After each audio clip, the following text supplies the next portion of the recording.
big, bold vision because you may be the only person in the world that's going to believe it. And I say that even Hmm. around group coaching. For many years, I felt like I was the only person in the world who was really the advocate for we need to change the way coaching happens. And we've seen that transition now. We've seen it in the last 7 years, especially, but it wasn't always this way. And so, Mm. whoever you're working with, right? Vision takes us sometimes to the edge Yeah. of what we know as to be true. Yet the person who is casting the vision believes it, knows it in a way that other people can't see yet. And so, as a Hmm. coach, how do we support them? Hi, I'm Jennifer Britton, and welcome to the CoachingIn podcast. I've been on a mission for the last 20 years to expand the coaching conversation to many. Along with my co-host, EvanaValle, we're going to be exploring coaching as it relates to conversations, connection, and change in both personal and professional settings. Coaching Many is about creating empowering and thought-provoking spaces for conversation which strengthen relationships and enhance results. Throughout the Coaching Many podcast, we'll share tools, practices, and approaches to support you in your conversations, one dialogue at a time. It's another week of podcasting. I'm so excited to be with you, Ivana. And as we get into the end of the year, one of my favorite Hmm. topics today is all about creative ways to coach and work with vision. What are you excited Hmm. about with this topic? I'm really excited about this topic because even as a coach, as an entrepreneur, it's relevant for me, but it's also showing up in a lot of conversations, especially with clients when they're in that state of stuckness or Mm. discombobulation or lost.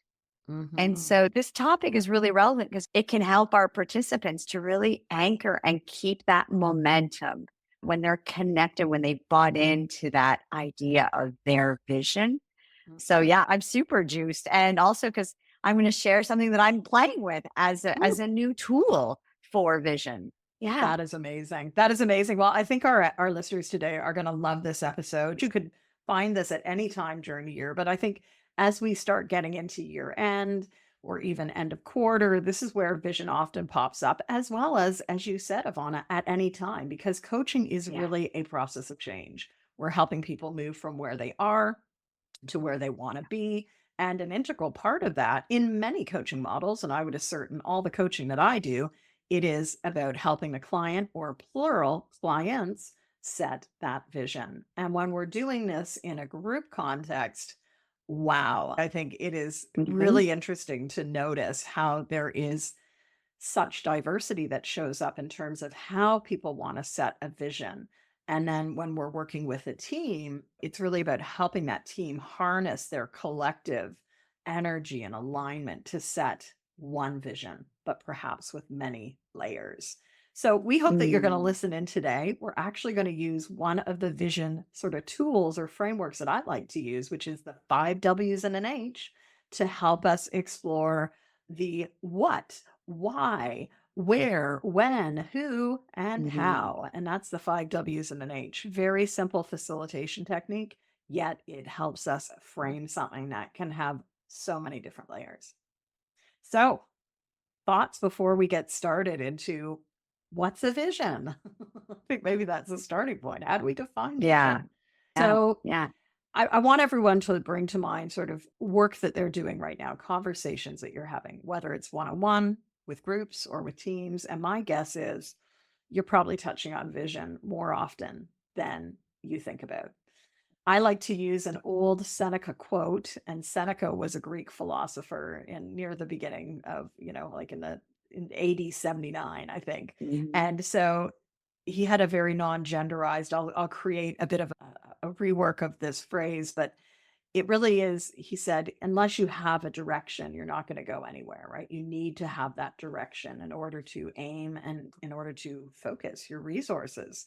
So, when would we be doing a vision? Well, at any time. It's not just the beginning of a coaching process, it's not just at the end of the year. It's hopefully something we refer back to because one of the important layers of this work, I think, is connecting people not only to creating a map but to, as you would say, and I think one of your tools is about how does this impact us? How excited are we? How do we connect this with our why and our purpose and our reason Yeah. for being? So I don't know, where do we want to take this? Because I think for me, vision is such an organic process. What is vision to you in your work right now with clients? Could you want to give an example of what you're doing or how you're approaching it with your clients? Sure. So, depending on the client that I'm working with, because I work in different dynamics with people, most recently, I even used your charms Mm, to be able to start that conversation. What is your vision as it relates to this coaching conversation, this coaching yeah. journey, let alone the vision of your life? And I want to say this, it can be overwhelming. It can be triggering, especially in the work that I do with women who are in relationship transition and find themselves in a very vulnerable, tender place. I can't just come out the gate with, what is your vision? I'm actually listening to language. And if I go back to my own journey in my own relationship transition, I didn't realize it was my vision that I held on to. And it's the vision that many women that I work with is I just want to be a better person on the other side of this. Mm, mhm. And so to me, vision can be at the start of a conversation. It can also be at the tail end once you've done that transformation, once you've done that healing of hurt, all that stuff. And then it really is okay. Now that we've done all this, now that we've done that transformation and we're ready to really step into and create our Mm, next chapter or what's next. Now it's vision. So to me, there is not one time deal. And I also want to just add here is the beautiful thing with vision is oftentimes, as I was saying earlier about this stuff, it's also a point of reference that you can bring people back to when they are in a moment of either fragility, doubt, to go, okay, how does this fit with what you actually want? To mhm. help that, and I'm going all over the map, Jim, but it's also that embodiment. How can we use vision as a tool to then help people embody that, really connect to that? And we're going to talk about different tools in a few minutes, anyways. So that's what's coming to me in terms of vision. Yeah, I think you're so spot on. And vision, for me, it was really anchoring in my vision as an entrepreneur more than 20 years ago. How do we set the stage and how do we ensure that the vision, it's not just something you're doing, because I think there's a pull, there's an Yeah. energetic pull that a vision creates. It's not a push, it's a pull Mhm. energy, but it has to connect into like the feeling layers of all of this. It's not just like, oh, I want to impact 5 million people in this decade, right? That's our mandate for this year. But why? Yeah. Why is that? Well, it's to really radically change the way people are connecting and operating and showing Yeah. up at work and showing up in their lives. And to your point, I think it can be really big. And so I did get out the charms, right? And I think it can be very exciting. My camera lighting is not that great, but just the two that fell out, no surprise, with the Mhm. airplane, right? And the tree. And so in terms of what's the ecosystem you want to create, what's the ecosystem of your vision? How fast do you want to be moving in it? Yeah. Where do you want your vision to take you? All of these things, that's a whole other layer than just saying, so what do you want your vision to be? And we've named this creative ways because I think vision can, it's going to take you somewhere. It's going to affect change. And when we get into the process of change, a lot of things can happen. Our gremlins, Mhm. saboteurs, inner critics show up. Totally. For some, they're arrested by fear. So, how do we inject Yeah. some play? How do we inject creativity, some innovation, which really, I think, provides space and for many, oxygen, right? It helps us just hurdle over that saboteur or the gremlin, as I was trained as a coach, the gremlin that shows up and is Mhm. ready to take you out. Well, you know what, buddy? I'm on a plane. You can't even touch me now because I've Yeah. totally like the ramp has just flown right over you. And I think that's a very different energy. It may be a little too playful for some, but I think one of the things we have lost in the Yeah. last few years is this notion of play. The world is serious. The world needs to have serious attention. But what about the wonder? What about the joy? What about the play that we Mhm. see little people, young people have. Where Yes. have we lost our play? And that is the really central tenet I want to bring to today, because vision hopefully is big, it's bold, it can take our breath away. I think a lot of people get stuck Mhm. in a cycle of, I don't know how to do it. But it's not, vision is not about the how, it's about setting that boldness out there. And then whether you call it the universe or whether you call it connectivity, whatever, it's over time. If your vision is strong enough, I think there will be amazing things that start to happen. Yeah, I agree. And I love what you said, this aspect of play. The researcher Stuart Brown has done a lot of research on play, and it's play is just that idea of like doing for the sake of, there's no set reason. You're disconnecting from the mind even and Yeah. allowing yourself to maybe use your hands and explore. I talked about charms, but there's so many different ways. And I think as coaches, whether you're doing one-on-one or groups or teams, is really leaning in and listening to the needs of your client, and that layers of listening, what they're saying, but also what they're not saying, and really kind of even empowering them to choose how they want to explore vision. Mhm. As a coach, it's not for us to know it all. It's us to have the tools. That's where that range of creative tool master. Yeah. Do you have options in your toolbox? I was sharing this with you before we even got on the recording of different tools that I'm playing with to explore, to expand the conversation of vision and goals, because they do connect to one another. And so play really is that play of curiosity as a coach, even as your Mhm. participants or as your client. Because I can honestly say sometimes vision to me, when I think about my vision, when my business and my life, even I get stuck. Mm. That perfectionist saboteur gremlin comes in going, oh, but it's not perfectly figured out. And that gets in the way of actually having the energy move you. And so to me, there is that conversation of vision. So bringing play in really lightens the energy. And I think Mhm. we have to be mindful and sensitive to that in our conversations, especially if you're working with groups like I do of heavy change and emotional Yes. change that's really heavy energy, or even a new team coming together, not knowing one another. There's just Mhm. different dynamics that we need to be taking into consideration.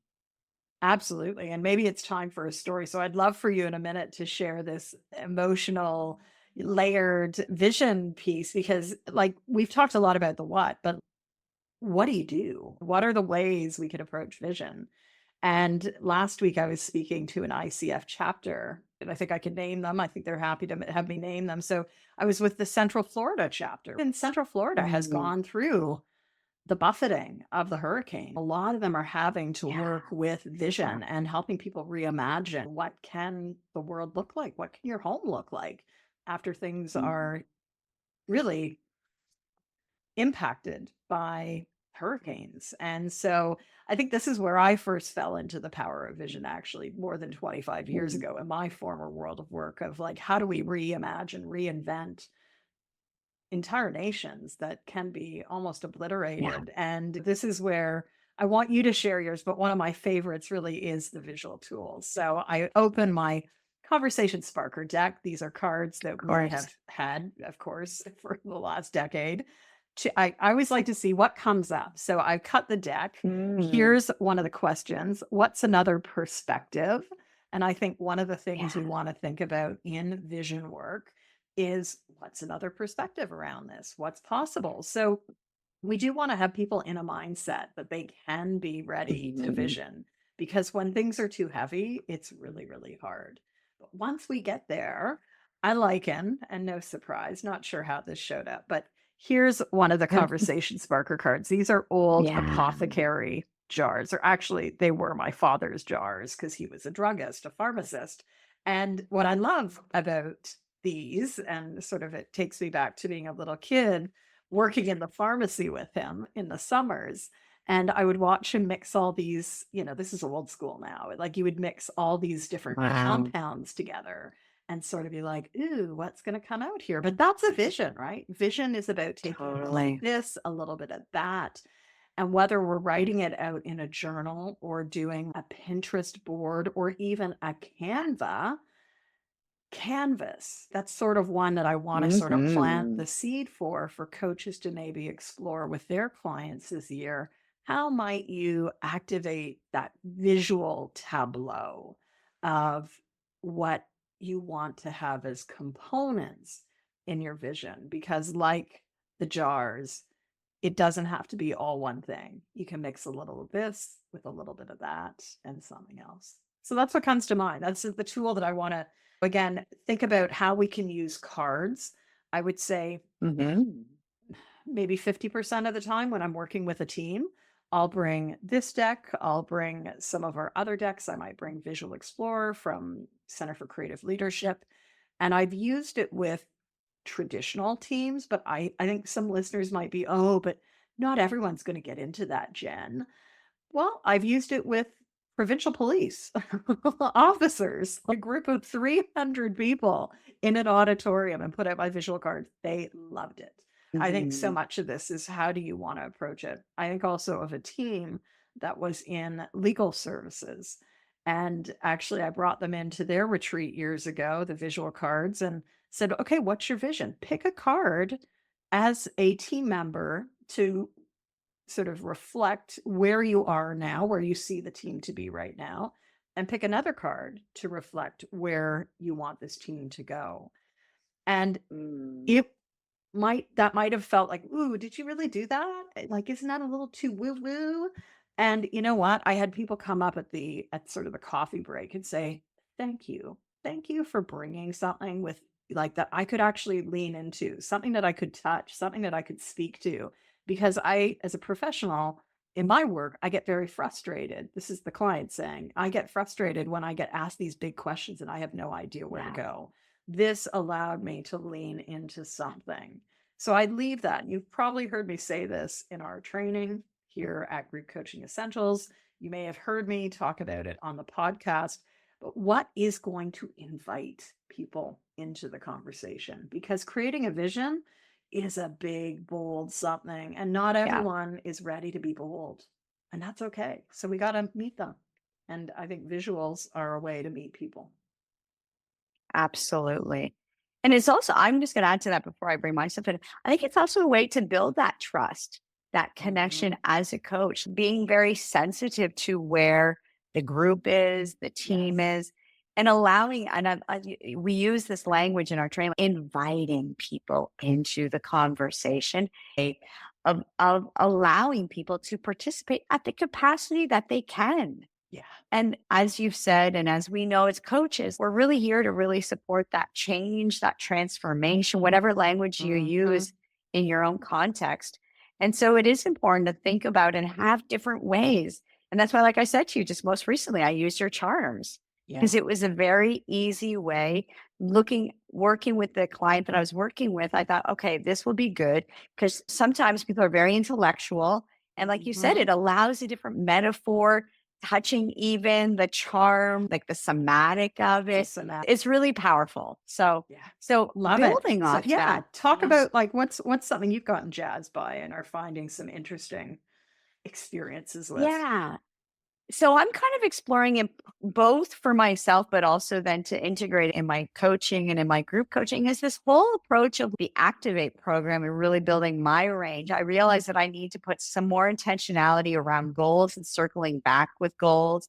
And I thought vision is a really great way to really support even people identifying those goals. And for the work that Mhm. I do, I really notice that there's a lot of emotion that's connected to when they're coming in, hurt emotion, frustration emotion, all this stuff. And Mhm. so I was like, how can I do this a little differently, but still support goals and still support vision? So what I'm exploring with is the whole Danielle Laporte desire Mm. map, approaching goals and vision based on how you want to feel. Because if you think about it, when we're thinking about goals, oftentimes it's not the goal, but how we want to feel in fulfilling that goal, she says. Absolutely. So, Yeah. with that in mind, why are we not actually creating goals and creating a vision based on how we want to feel? And in coaching, it's around fulfillment, Mhm. alignment. A lot of the work that I do with women is really helping them come back into themselves,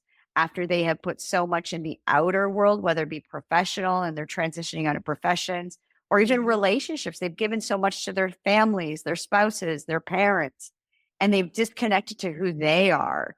And so the whole idea of vision and goals of connecting them back to their how they want to feel and then creating a vision based on that. So I love that Danielle Laporte approach. But something my own coach actually reminded me of yesterday was this whole concept. And Natalie Ledwell, who's a colleague and friend of mine, she's created mind movies. And it's a whole application. And what you're doing here is you're creating a mind movie. So it's an actual movie that you can use photos that they have in their database, or you can easily upload your photos and create like a video or a movie of your vision. And you can add text, you can add audio. So again, it's integrating various senses. And I just thought about this, even as we teach in group coaching essentials, that be applying to the different learning styles and sensory styles. So we can help people connect to what do you want? What is your vision? And let's create it in steps. So again, using visuals, using audio, using text. And so that way you can actually watch it, hear it, read it, and it can become something that becomes more embodied in you, as well as the other traditional means that we have, as you were saying, with Pinterest, Trello boards, for vision boards. But there's just so many different ways. So I'm kind of exploring different ways. And for me, I think the importance of integrating and having different approaches is so when I do have, whether it be individual clients or women in groups, I have different resources that I can offer different options based on who's in the conversation. And I know that a lot of the women that I work with really get stuck.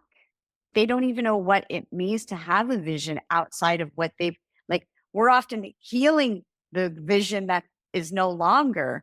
And before we can even create that new vision. So it's just using different ways to activate the body, activate those emotions in an empowering way to support our participants to fulfill goals and a vision that really empowers them to move forward in alignment and joy. Yeah, I was Joy. gonna say joy. And I think that's so important because there's a whole science behind this, right? I want to take us for a moment into the science of it, because some might be listening going, but that just sounds like a nice to have. Actually, in order, the science shows that it really, for us to create, we need to see it first. We need to feel it first. So I love that this mind movies has an opportunity to really like integrate it, because that activates our RAS. That allows us then to really start siphoning and putting up the sensory blinders of what we're taking in perceptually and what we're choosing, what our brains are choosing to focus on. And so there's a whole science of perception. There's a whole science behind visioning as well that I'd really encourage coaches to learn about and even share with clients, because a lot of clients may be resistant. Why are you asking me to do this? Right? Well, there's actually a science. We need to see it in our mind first. We need to experience it in our body before we can make it be, especially when you have big, bold visions that are going to maybe change the trajectory of your life, your world, where you live. Absolutely. You know, a lot of people looked at the changes I was making last year. They were so exciting for me. And I'd really planted the seed at the end of 2021. Visually, I knew I wanted to live here. I knew the house that I wanted to live in. I knew how I would feel, but I had no idea how I was going to make that happen. And there was a lot of really important things happening at the time. But I was like, try this experiment of like, what if every night before I go to bed, I take a photo and it looks like how I imagine this location would be. Well, within 4 months, the opportunity came up for part one of the vision. And little did I know that the next year I would actually be living here. This is where I now live. And it really is interesting to think, had I not sort of entered that experiment, I don't think I would have been able to make such an easy transition into the next phase of my life, that I was ready to let things go. And even last month at the funeral for my dad, some people hadn't seen me in like a year and a half, and they're like, you look so happy, even at a funeral. It's like because I'm living and working the way I want to live and work. And, a Yeah. big part of that is vision. But, how could I activate the RAS? I had to get crystal clear on what I wanted Mm, this phase to look like. And again, we have to let that go, right? It's not about the how in vision casting. yeah. It is about letting it go. And for those of you that are leaders, for those of you that are entrepreneurs, like I think there is such a power of having crystal clear vision and getting connected with your why, right? I think a lot of leaders now understand it's so critical, as Simon Sinek would say, to have clarity on your Yep. why. But if you're an entrepreneur, you've got to have that big, bold vision because you may be the only person in the world that's going to believe it. And I say that even Mhm. around group coaching. For many years, I felt like I was the only person in the world who was really the advocate for we need to change the way coaching happens. And we've seen that transition now. We've seen it in the last 7 years, especially, but it wasn't always this way. And so, Mm, whoever you're working with, right? Vision takes us sometimes to the edge yeah. of what we know as to be true. Yet the person who is casting the vision believes it, knows it in a way that other people can't see yet.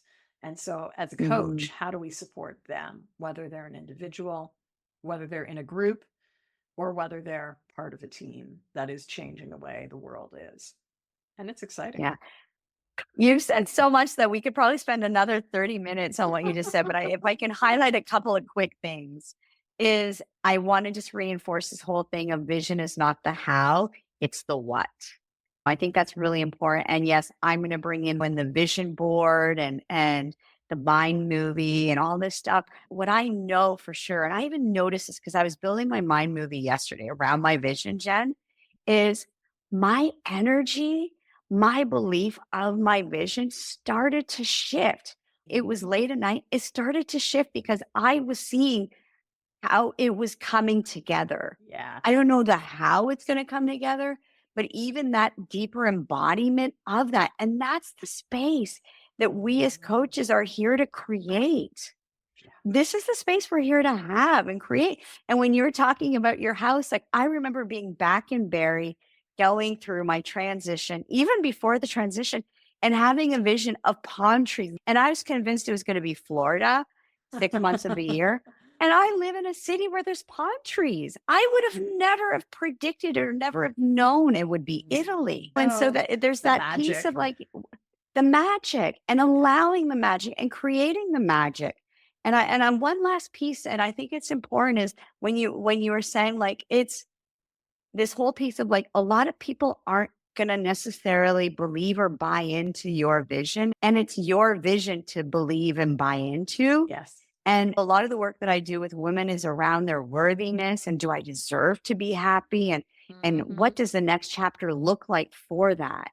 And so again, that vision, that shift, and really us as coaches empowering our leaders, whoever it is that we're working with, championing this, the coaching skills of championing to be able to support that, support our leaders, our clients, our participants to really buy into that vision and really opening that space and creating that space of possibility, which you talk about a lot.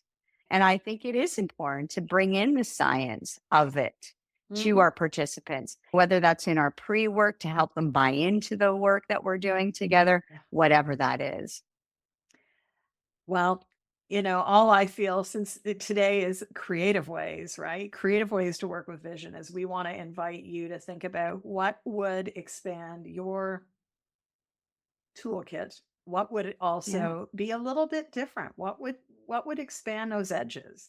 Because our role as coach is to support our clients, and we can really only coach people that we have the capacity to support as well. Mhm. So when you think about your range, is your range like this or is your range like this? And I think vision is a very to me it's a starter in this conversation of how do we really help people change the world, change their worlds, whatever that space is, because we've got to have it clear in terms of what it may look like, and it may not even, it is probably not in existence yet.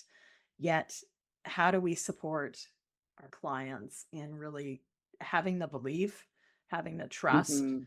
having the confidence that they are going to be able to Yeah. achieve whatever they set out to. And I think this is a sign of a good coach or someone who calls himself a coach. I saw this a lot in the pandemic where I was setting our vision for this company, where it's big and bold, right? I want this company, our work, my body of work to influence 5 million people. We're well on the way, right? The pandemic sort of like sped that up. But some of the coaches I was talking to in the early days of the pandemic was like, oh, you can't do that. And as soon as I hear someone say, you can't do that, you're not a Yeah. coach. That is not a way to be coaching people around their vision. If the coach cannot see it, it's not the coach's role to see it, Yes. right? It's our, and I'm so glad you brought up this term championing. So how do we champion? How do we support? How do we help, the client or clients plural think about resourcing? What do they need in order to Yeah. make these big, bold moves? Because anything is possible, truly. And actually, just over my shoulder, just up there, you might not be able to read it, but it says, there is nothing that cannot happen today. And that is a Mark Twain Mm. quote. Years ago, my son and I were in a shop in Florida and it spotted, like it just, I saw it on the wall and I was like, I have to get this as a little Yeah. reminder. And, to thinking of possibilities, there is nothing that cannot happen today. Anything is possible in the world. And so, Mhm. as a coach, what do you want to do? How do you want to embody that? How do you want to create opportunities for your clients to embody that? Yeah. Because we need change. The world needs change now, probably more than ever. And Yeah. so, are you going to be part of that conversation? I'll just leave it at that. So, Beautiful. thank you for being with us. Any final thoughts, feelings, emotions as we go to close? I love that sentence you said just a few minutes ago. It's like, how can we support our clients to, believe, to have confidence, to trust, like to embody? How do we do that ourselves so then we can walk the walk with them and empower them to do that? As a coach, we all have our own vision. And are we actually stepping into our vision? Do we need to revisit our vision? So we can then also bring that vision forward to who and have the ripple effect as potential is realized. The beautiful logo. Well, I think we've made it full circle. Once the ripple effect comes out, it's time to let you ripple on. And so, invitation, Yeah. there's lots of resources that we have around this. I think one of the most important ones is something we'll be actually recording in a few weeks, which is the Vision 2025 session. So, if you'd like to participate in that, check out the YouTube channel for Vision 2025 at Effective Group Coach on YouTube. And it's something I do every year, second week of November, which will have passed by the time that you get this podcast.